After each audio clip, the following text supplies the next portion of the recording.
My babies were hurting because of me. I would cry and they would wipe my face. These kids, like, oh, but Clinky and Clean truly, truly saved my life so I can save theirs. Like, I don't want my kids to grow up like.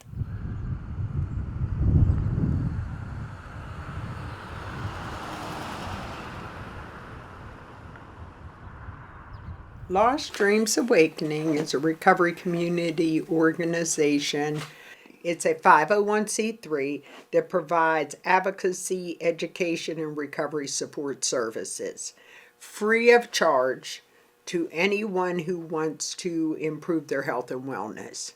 And it's grassroots. So Dr. Wade and I are the co-founders here in the community that we lived and grew up in, and yeah. We believe that when someone has a substance use disorder and they decide to do something with their life and embrace a new pathway, all the dreams that this individual once had are back on the table again, because they're now refocused and recommitted to a quality of life that they really have identified. So we serve as light, we are hope, we are connection. That's what an RCO does. In order to have a community that is safe, unified, coming together, feeling as they belong, you have to have trust. So it's really important to identify where we are similar rather than where we are different. Like, some people bond over hate, trauma bonding, people bond over that stuff. But here they're coming in, it's warm, it's a good place for people. There's a lot of love in here. And just for clarification, true healthy self as they identify. Right? Not as I identify. Yes, not as we as the coaches, we don't identify that. And I like to speak to that because that can be challenging sometimes. LDA is so wonderful. The staff is so great. Like, whatever challenge we do face, we rise above together. Recovery and wellness happens in communities. And I'm telling you, the participants, the communities, the experts, how can we help you with your wellness today? And we'll adjust. We'll move walls. We'll expand rooms. We'll do it all to adjust. So I think in a nutshell, if you want to know what to do, ask the experts. Because a lot of people struggle with that concept that individuals are the experts of their own experience. Well, if you want to know, why not ask the person that knows? And I tell my staff, my coaches, is that I'm right here with you. I'm not here. Yeah. I just stay the level of right here with you. I'm not better than you. Could you talk a little bit about that relationship and how that's different? I'd see Bo at events, right?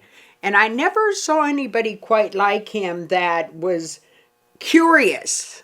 He was very curious in a very non-threatening way. And he never came in like, I'm the expert and I'm going to, and of course he has the credentials. He could definitely play that card. But I'm just saying he's always taken a position of humility and of curiosity. I love working with people like that. He reached out to us and some other RCOs about participating in a research study. And he was curious about, do RCOs actually help people? How are they contributing to people's lives? The quality of this project, which I think is very good, wouldn't be nearly as strong without the participation of the members of LDA and other community centers. They are an emerging resource in the area of recovery. People in recovery need a tremendous amount of support, and they differ a lot in how much support they have in their own lives. And recovery community centers provide that support for people across the spectrum in terms of their resources. We've been able to show in a very compelling way that recovery community centers help people out on a day-to-day basis. And recovery is a day-to-day process, and so the resources need to be available to them when they need them. When they go to RCCs, when they interact with people and staff and other people at RCCs, they're better at the end of the day. I helped with the dissemination of the findings. We found that on days people went to the Recovery Community Center, they reported higher positive affects, a stronger sense of meaningfulness, and stronger recovery identity on those days. People in recovery aren't going to be benefited necessarily by stigma or judgment, but they will be benefited by having access in their communities to resources that can help them navigate the difficult recovery process. You know, some people don't have education, some people don't have medical care, some people don't have transportation. And a community like LDA helps these individuals in the ways that they need assistance. Research itself is definitely interesting, but the way we do research is more important. And so I think it's really important to get communities involved, people who have lived experience. So when someone comes caring and curious, but they're genuine, that means the world. And I remember those Saturdays, and him coming down with his students, and how we all felt in that environment. We felt like we were a part of something big, and we felt like our voice mattered. That was so important, because a lot of times in research, you could just be going after the data, but in that experience, our voice mattered, man. And that's there's not a feeling like that's better than that when you're dealing with someone that's doing research, that they really care. How you treat people is critical. It's critical. People must be treated with dignity, with respect, and I dare say love. Whatever your circumstance is, whatever condition you're coming in, it's okay. I want to be able to put my daughter in school, and I want her to have be well-rounded and things like that, and be able to deal with adversity, and I want her to be in diverse areas. There's a lot of things that I want for her, just because I want her to be involved in something, because I don't want her out here on the streets getting into stuff. I see my family now. I see them for who they are. My kids, when I was in my depression and my drinking and all of that, they were not good. They were not happy. Me getting clean and me coming here and learning how to be clean, live sober, be happy, work on myself, helped me be able to love them like that. Every state needs to make decisions about where they're going to invest. Addiction and recovery research is about helping an individual stay in recovery. But these individuals are nested inside families. And if you help a parent stay in recovery, you're changing the children's lives. And when those children grow up in a positive way, and they pursue their educations, and they get jobs, and they avoid problem behaviors, this has a huge ripple effect on communities.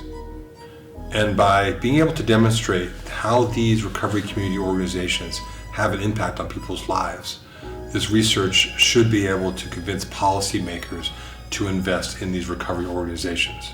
And this is a great way to contribute positively to those communities and those families. I love Miss Lori. I love Mr. Vaughn. I love this whole process. I love what they do for the community. They truly help people. They have saved so many people's lives. We celebrate that. If people don't need anything else, they need hope. Yes. They need hope. And we say we're hope dealers.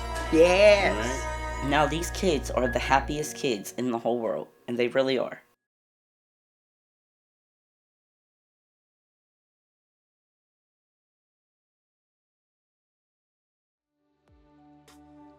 I'm doing great because of LDA. It's had a huge impact, and started a business, and it went pretty well.